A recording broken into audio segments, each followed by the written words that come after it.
For your 26th birthday, I hope you don't think that this is kind of a silly gift to you. I know that I'm only 51, and with the longevity in the family, hope to be around for at least another 30 years.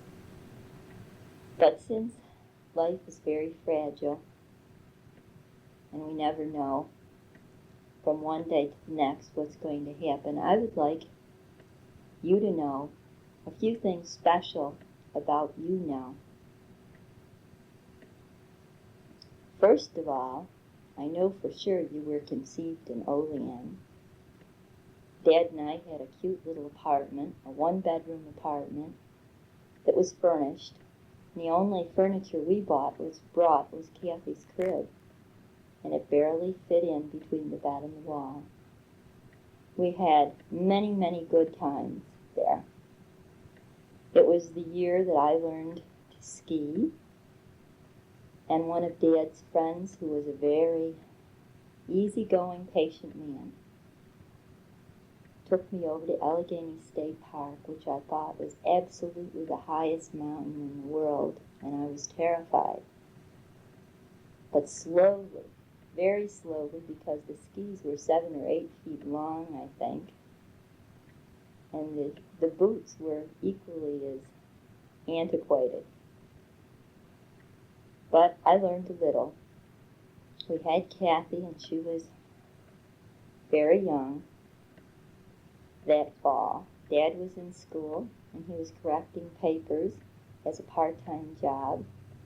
I think another one of his part-time jobs was delivering newspapers to the paper boys. And I still didn't work. So that's the place where you were conceived. And very shortly thereafter, we moved back to Rochester and had the nice little apartment on Lake Avenue. And my mother was so pleased to think that we were going to have another child. And so was I, because my worst fear was having an only child. I wanted my children to have someone to play with. So we were very, very pleased about your coming. And as I said, I think earlier in the tape, my mother had taken me out and bought a beautiful maternity dress for me just before she died. So she knew you were on the way. My mother died in June of that year, and although we had purchased the house on Harvest Drive, we couldn't move in till the end of the summer. So we lived with Grandpa, and when we moved in, it was such a wonderful neighborhood with so many children that Dad and I were really pleased, because we had several other areas that we were considering, and really feel that probably one of our greatest blessings was choosing Harvest Drive with such nice neighbors. So along you came, November 1st. Everyone was at least 2 weeks late, and I know you were at least an 8-pound baby. Not having the baby book here, I'm not exactly sure what the ounces were. At that time, natural childbirth was not the in thing, but the newest thing was what they called a saddle block. And it was like a spinal where they gave you an injection in your spine which numbed the bottom part of your body. And so this was supposedly painless childbirth. And that's what I had with you, but for some reason I honestly don't remember being awake at your actual birth. So whether they gave me something else, I don't know. But I know that Dad and I were just so pleased when I finally woke up and found out that we had a son. Of course, Dad was in ecstasy. You were born in St. Mary's Hospital, and because my mother had died, we had tons of company. Everyone came to the hospital to see me. And I remember the only hitch was the fact that because I was numb from the waist down, it was very hard to go get the waterworks going. And I developed some kind of infection. So I stayed in for a few extra days, and that cleared up. But I remember all the company and all the gifts she got. I remember one yellow bunting. A bunting is kind of a blanket with a hat and cape to keep you warm. Because after all, it was Rochester in November. And we brought you home from the hospital. And at the time, we were only using the downstairs floor. And you did tend to cry a lot. When I look back on it all, I'm sure what happened was the fact that since I was pregnant, by the time you were 6 weeks old, I was very short on patience and very tired.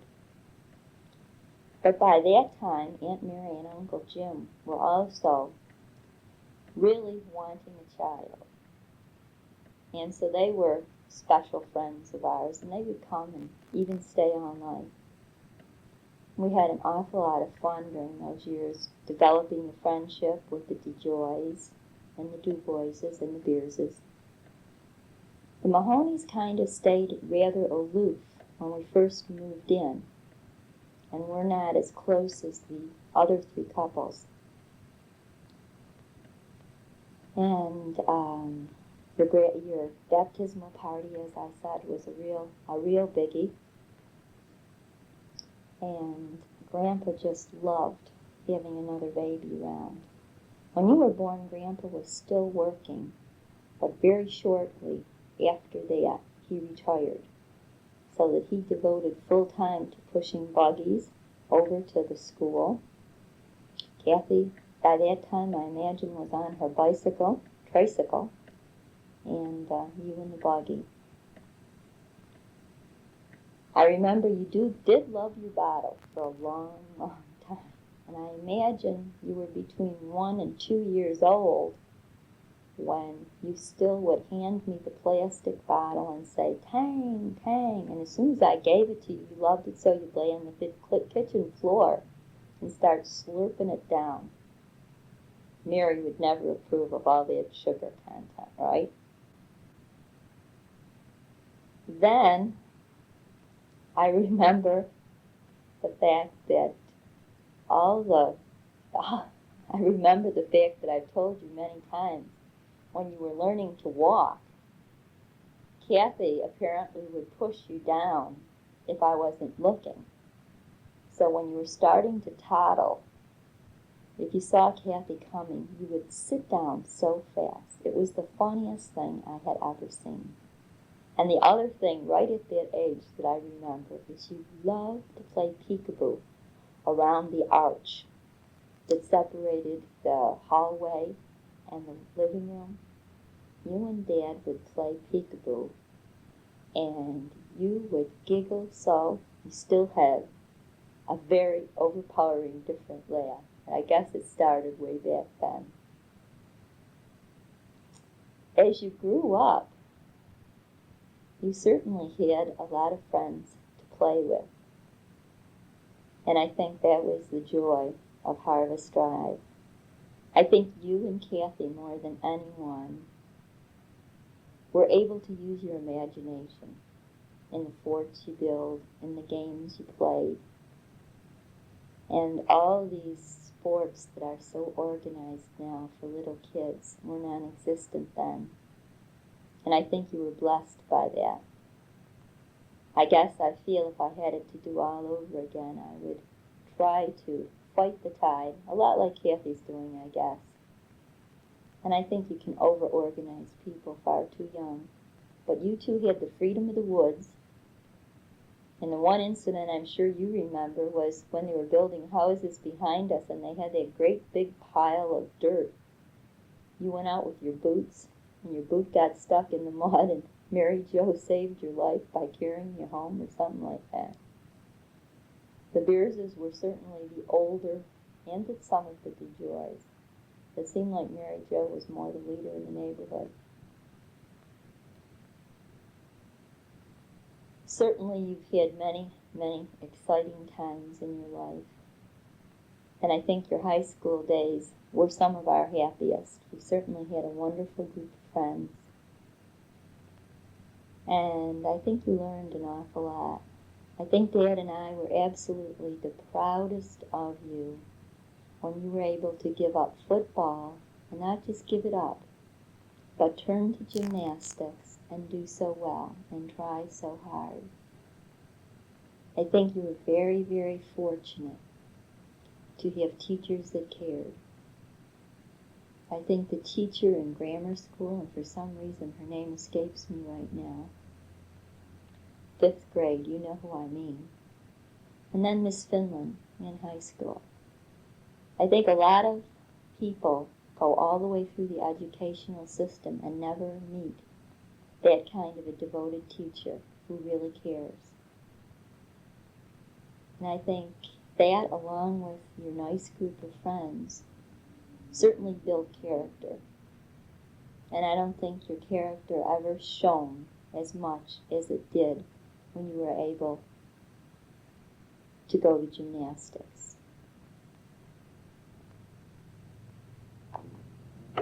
It seems like a long time ago since you were in high school. I don't know of anyone who's moved around and met more people than you have, or done more things.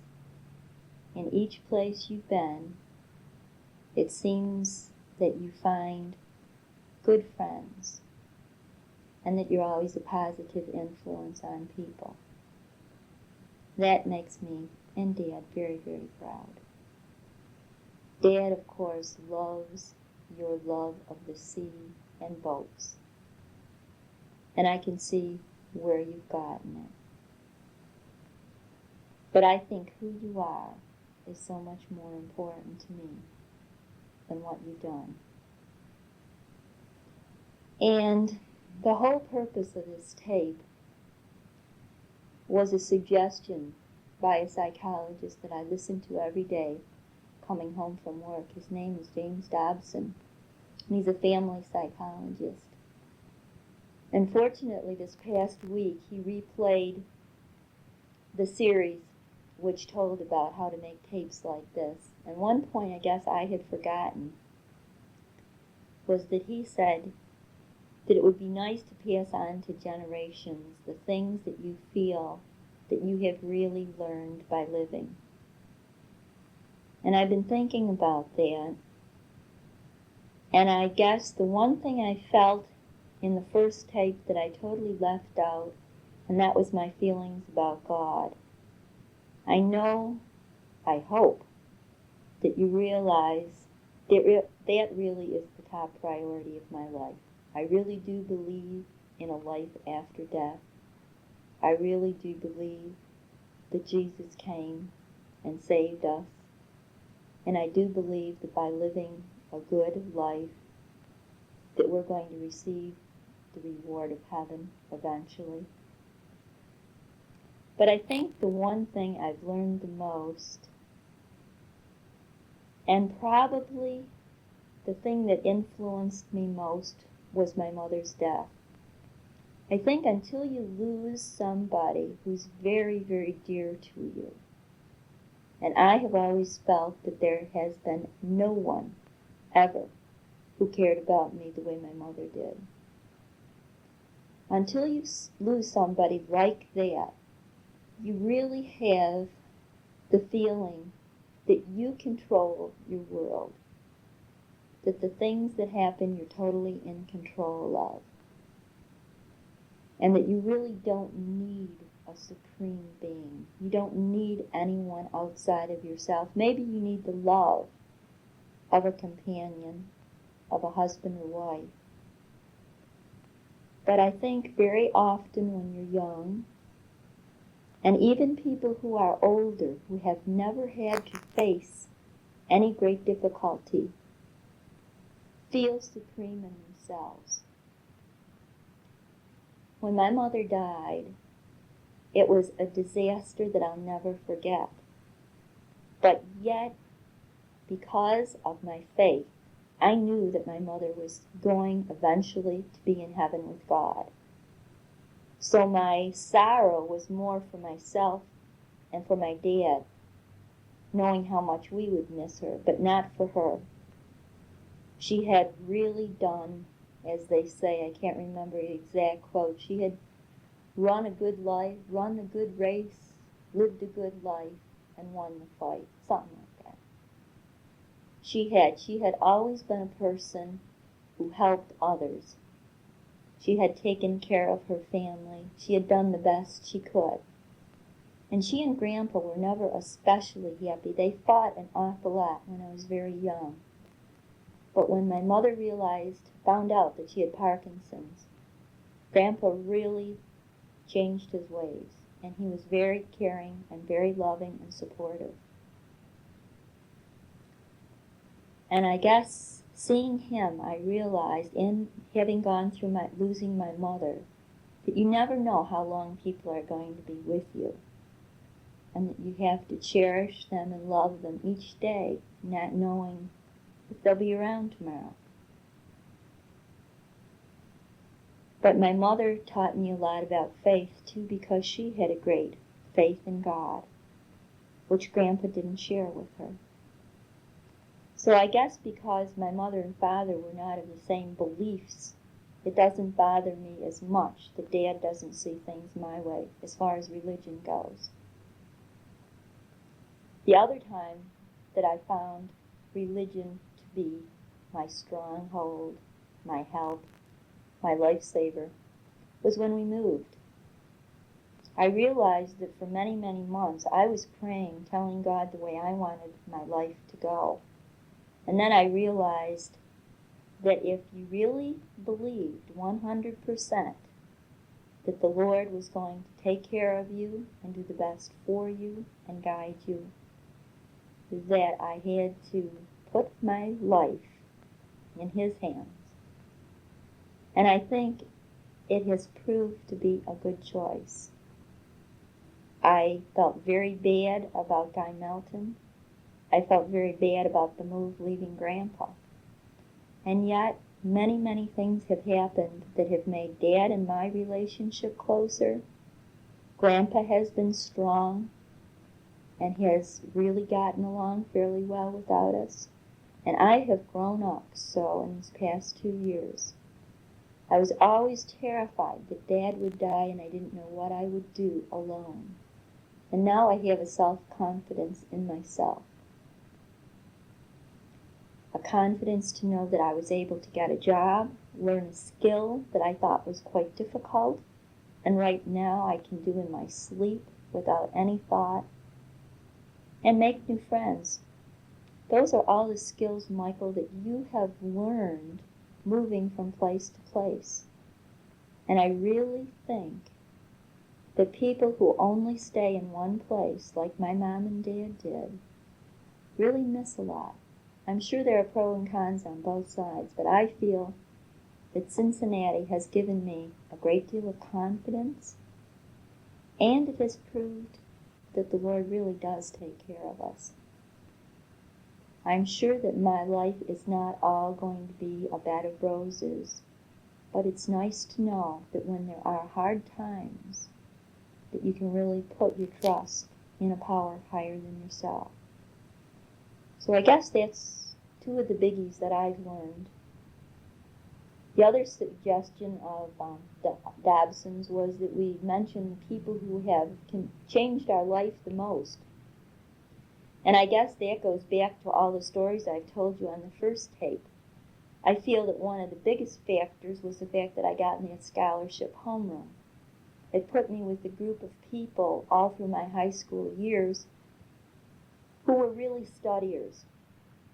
They didn't get in trouble. They were a different group of people. It wasn't kind of your general mix of high school. That could have been good or bad, but it sure gave me confidence. And it gave me an awfully nice group of friends. It certainly wasn't fair. The other thing I felt was the fact that my mother and Dad met Dr. and Mrs. Hughes. I don't think I would have ever been allowed to go to Nazareth College if they hadn't convinced my parents that it was a good thing to do. And then I don't think we could have ever afforded college, even though I remember the tuition was $425 a year. But I'm sure Grandpa was probably only making like $3,000 a year.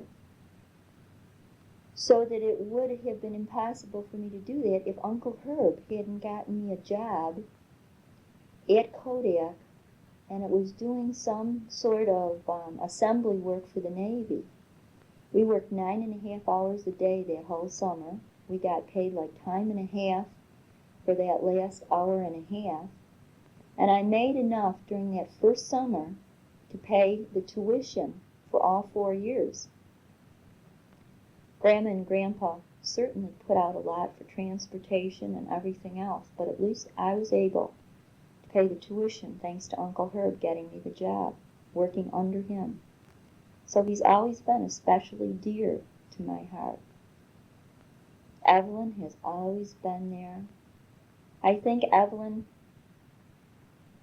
was probably closer and understood how overprotected I was being, and did more to try and remedy that than anybody else.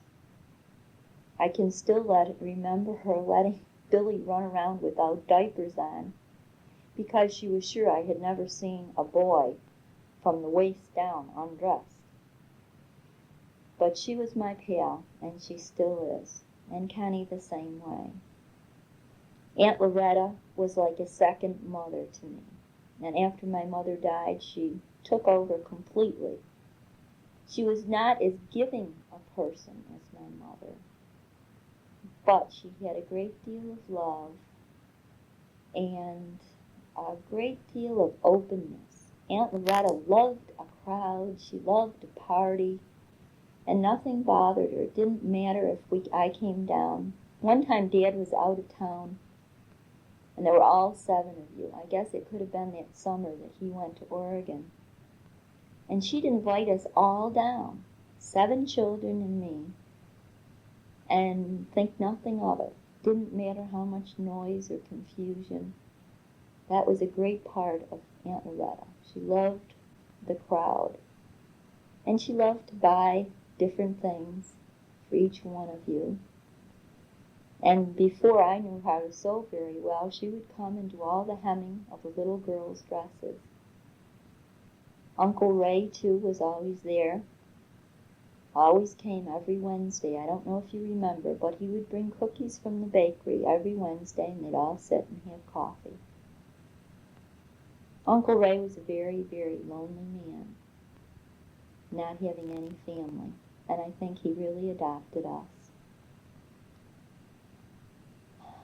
Other people in my life, probably my maid of honor, who you've never got to meet, a gal by the name of Sally Edmond. She came from a family of 12, and she really had a hard life growing up on a farm, very poor life. And so as much as I wanted a dozen children, she was quick to point out the disadvantages. And I guess she kind of gave me a little bit more common sense, plus teaching me how to cook. My mother never demanded that I help much at home, so when I got married, I didn't know how to cook or wash or anything like that, and Sally was the one who helped me. When we reached Harvest Drive, I think Mrs. DeJoy was the biggest influence on my life. And I saw that she could handle 5 children when we moved in, so it didn't faze me at all when our family kept expanding. And she has been a very true friend all these years. It's fun now to be in Cincinnati and to be making more friends that I feel just as close to as Mrs. DeJoy. It's a good feeling, and I'm sure you understand that. Well, I still don't know how to exactly end this tape, and I hope maybe in 10 years or 5 years to update this, and I hope we could get Grandpa to do one. It would be a real treat and trip to get him to do this, because his life has certainly changed a lot more than mine. I want to say that on your 26th birthday, I wish I was there to give you a kiss and a hug, but 3 weeks from now, we'll be able to celebrate Thanksgiving and your birthday.